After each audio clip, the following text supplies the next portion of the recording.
बात किया है उसके आगे तुम्हारा दान कुछ है,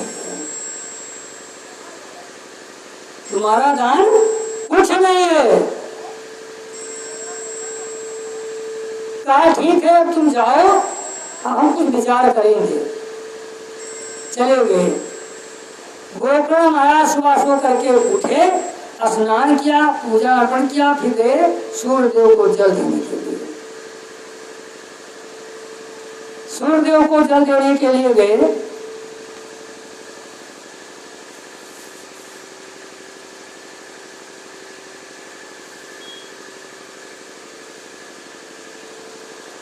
सूर्य महाराज को प्रणाम किया। कहा महाराज कोई यत्न बताइए कि जिससे धुंधकारी का उद्धार हो जाए, मेरा भाई प्रेता योनि में भटक रहा है। सूर्य नारायण ने कहा सूर्य बताए मुक्ति साधन श्रीमद् भागवत का आयोजन। सूर्यदेव महाराज ने कहा कि हे गोकर्ण, तुम उसको अगर श्रीमद् भागवत महापुराण की कथा सुना दो तो धुंधकारी का उद्धार हो जाएगा। ए भैया, अब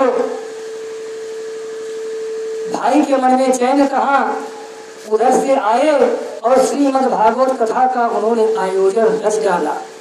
जैसे आज आपके इस गांव तुलसीपुर गांव है, कौन सा गांव है, जैसे यहाँ श्रीमद् भागवत की कथा चल रही है, ऐसे ही आयोजन रच दिया हमारे गोकर्ण महाराज ने और स्वयं वक्ता हो गए और धुंधकारी को मंत्रों से आकर्षित कर लिया। एक 7 गांठ का बांस काटा, ये सामने बाबा रखे हुए हैं, 7 गांठ का बांस काटा, क्योंकि कथा 7 ही दिन की तो थी। फिर अब धुंधकारी को मंत्रों से उसी में प्रवेश कर दिया, लेकिन धुंधकारी बैठ नहीं रहा। ये भैया, शैतान के मन में कथा, ये कथा राक्षसों को भाएगी। वो कथा सुना, धुंधकारी मार निकल के भाग ले, वही फिर मंत्र से बैठा हुआ, वही फिर भाग ले। बस एक कपड़ा उठाया और लाल कपड़े से उसको पकड़ करके बांध दिया। देखिए बांधे हैं बाबा, नहीं बांध सकते। कहा अब तुम निकलो तब हम जाने,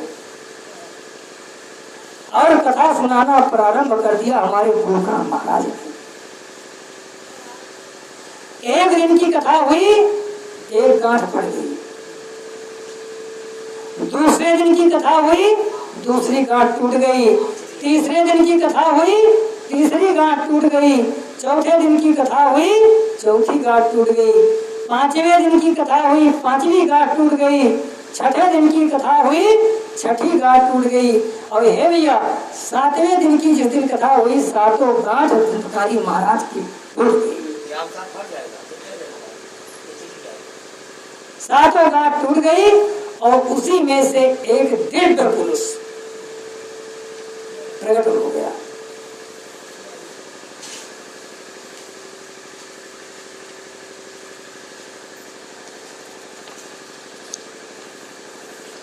लिखा है श्रीमद् भागवत में, दिव्य रूप धरो जातस्य तुलसीदास मंडिता पीतवासा घनश्यामो मुक्ति कुंडलांता। वह दिव्य रूप धारण करके धुंधकारी प्रकट हुआ सबके सामने।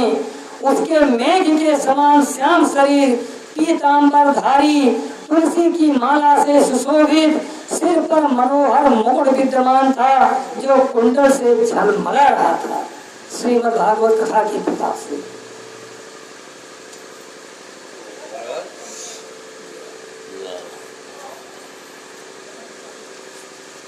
हमारे जो मतौना धाम के पुजारी बाबा हैं, बहुत संत चित्र हैं। संत तो मैंने बहुत देखे हैं, लेकिन बाबा के अंदर बड़ी सरलता है। आपकी तरफ से भगवान के चरणों में 51 पत्र मुद्राएं अर्पित हैं। हम तो यही कहेंगे कन्हैया जी से कि बाबा का कल्याण करते रहें, और अब हम ये नहीं कहेंगे कि कोई धन धाम भरा रहे आपका, बस बाबा का उद्धार करते रहे इस संसार मोह माया से। यही व्यास से मेरे तरफ से शुभ आशीर्वाद है बाबा के लिए। दिव्य रूप में प्रकट हो गया और क्या कहा, नमाम भ्रातरम सज्जो गोकर्णमिति चाकरितुम त्वया मोचितं बंधो कृपया प्रेत कस्मलाते। उसने तुरंत अपने भाई गोकर्ण को प्रणाम किया। अब देखिए कथा का प्रभाव है।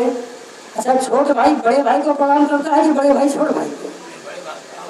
अरे धुंधकारी तो बड़ा है, गोकर्ण छोटे हैं, लेकिन जैसे वो प्रकट हुआ कहा, हे भैया मैं आपको प्रणाम करता हूँ, अगर कथा के साथ में रहोगे तो बड़े भी आपका नमन करेंगे। यही कारण है, किसी ने मुझसे पूछा था, कभी किसी मंच पे ही पूछा था भागवत के, कि महाराज पंडित जी के लेकर 10 साल के होते हैं और कोई के बुढ़वा होते तो वो कहते महाराज फायदा नहीं। क्यों कहते हैं? तो हम कोई बुढ़वा लेकर क्यों पकड़ते? मैंने उनसे कहा ना, अवस्था को प्रणाम नहीं होता है, ज्ञान को प्रणाम होता है। आज देखिए बड़ा भाई छोटे भाई को प्रणाम करना नहीं लगा है, कहा प्रणाम किया और कहा भाई तुमने मुझे प्रेत यौन से मुक्ति दिलाई। हे भैया, देवलोक से विमान आया धुंधकारी के लिए, देवलोक से पुष्पक विमान आया और गोकर्ण महाराज ने कहा, हे भैया तुम इसी में सवार हो जाओ और तुम वैकुंठ धाम हो जाओ।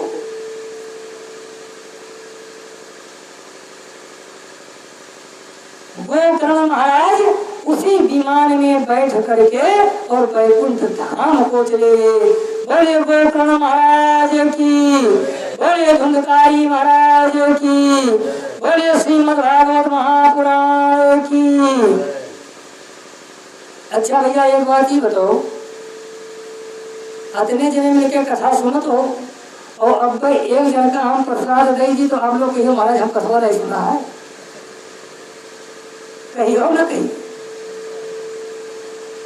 तो कथा तो पूरे गांव वासियों ने सुना था, तो सभी ग्रामवासियों ने कहा कि हे गोकर्ण महाराज ये बताइए, कथा केवल धुंधकारी ने ही तो सुना नहीं, कथा मैंने भी सुना है, तो आखिर धुंधकारी के लिए विमान आया, मेरे लिए क्यों नहीं आया?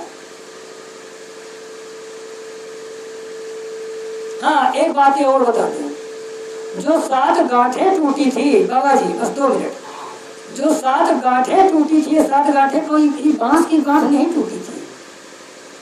बहुत से लोग कहते हैं महाराज एक को बांस के गठिए नहीं टूट, कौन ने कथा कहे हो? या तो तू कथा कहीं नहीं पाए हो, नहीं ये गठिया टूटत ना, बहुत जने कहा था। तो वो 7 गांठ कौन थी? ये बांस के गांठ नहीं, वो 7 गांठ कौन थी? काम क्रोध मद लोभ ईर्ष्या माया मोह जलन। और जिसकी ये 7 गांठें टूट जाए उसका उद्धार निश्चित है।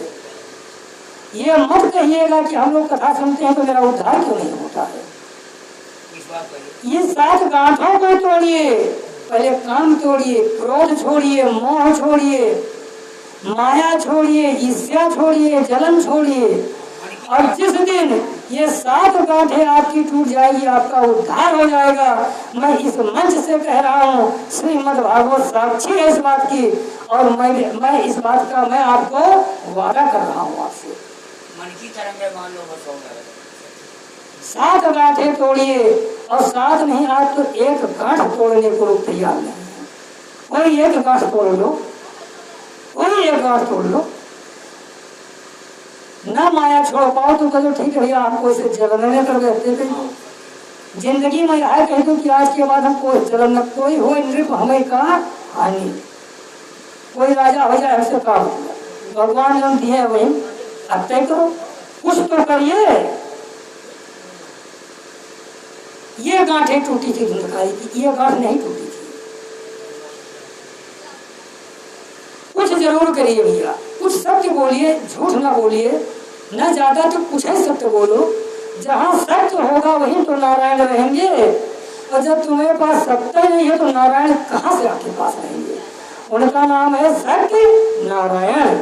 तो पहले सत्य धारण करो तो नारायण मिलेंगे, और जब सत्य धारण करोगे तब नारायण आएंगे, और जब नारायण आएंगे तो लक्ष्मी तो ही चलेगी आपके। फिर लक्ष्मी माया को ढूंढने की जरूरत नहीं है, लक्ष्मी तो नारायण का ढूंढ ही है कहाँ है। अब सभी ग्रामवासियों ने कहा कि महाराज कथा तो सबने सुनी है, तो आखिर धंधकारी का उद्धार हुआ, हमारा उद्धार क्यों नहीं हुआ, हमारे लिए विमान क्यों नहीं आया। क्या कहा गोकर्ण महाराज ने, धुंधकारी ने संकल्प लेकर के कथा सुनी है।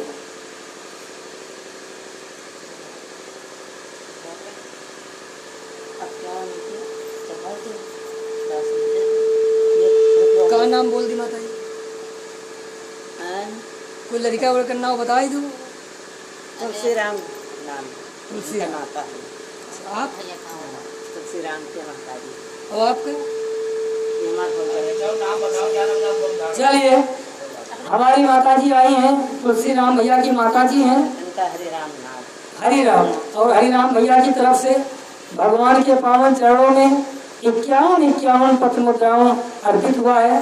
भगवान आपको सब कुछ देते रहे, हम ये नहीं कहते कि ये कई चीज मिले, भगवान आपको सब कुछ देते रहे, उसी में से अपनी भक्ति ही देते रहे। मेरे व्यास मंच से यही आशीष है। अब गोकर्ण महाराज ने एक समस्या खड़ा कर दिया।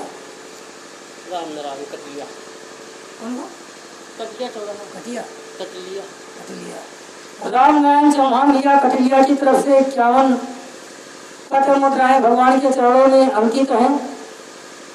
भगवान सदा आपका कल्याण करे, सुखी रखे, समृद्धमान रखे, और अपने चरणों में आपको हमेशा भक्ति बनाए रखे। कहा अगर आप लोग दोबारा संकल्प लेकर के उस श्रीमद् भागवत की कथा को सुने तो सबका कल्याण हो जाएगा। ये भैया गोकर्ण महाराज ने दूसरी बार कथा का आयोजन किया और सभी ग्रामवासियों ने संकल्प लेकर के श्रीमद् भागवत कथा को सुना और सबका उद्धार हो गया। बोले श्री गोकर्ण महाराज की, बोले श्रीमद् भागवत महापुराण की।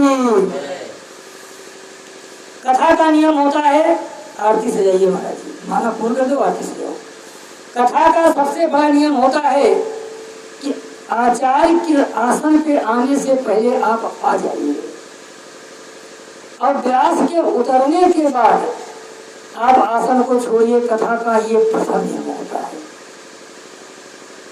और जो इस प्रकार आचरण करके कथा स्मरण करता है, तो मैं ज्यादा तो नहीं कहूंगा, लेकिन व्यास मन से कहूंगा कि एक मनोकामना आपकी जरूर पूरी होगी।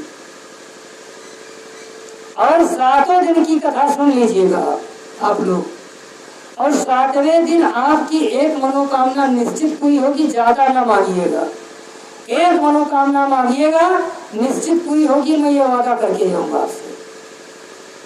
लेकिन 7वें दिन इस बात को मैं रखूंगा आप लोगों के बीच में, जिस दिन कथा का विसर्जन करेंगे। आप किस जाइए, मतलब जलायो ना, जलायो ना। 2 बार भगवान का नाम ले ले, इसके बाद आरती हो जाए, क्योंकि मामला काफी शांतिपूर्ण हो गया है। तो एक बार हम लोगों के अंदर चेतना तो आ जाए, तभी तो हम लोग तैयारी बना पाएंगे आरती के लिए।